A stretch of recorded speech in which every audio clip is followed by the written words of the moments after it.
7 yaşında atasını itirdi. 10 yaşında oxuduğu məktəbdən uzaqlaşdırıldı. 24 yaşında həbs olundu. 38 yaşında vəzifəsindən azad olundu. 39 yaşında haqqında edam cəzası verildi. Və 42 yaşında dövlət qurdu. Söhbət Mustafa Kemal Atatürk'dən gedir. Türk milleti çalışkandır. Türk milleti zeki. Ne mutlu Türk'üm diyene.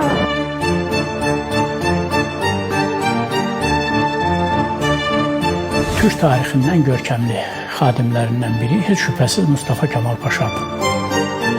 Atatürk Azərbaycanı müstəqil görmək istəyir. Mən sizi qürbət ellərə bir qığılcım kimi göndərirəm ki, bir alov kimi qaydasınız Mustafa Kemal. Yaşa Mustafa Kemal Paşa yaşa.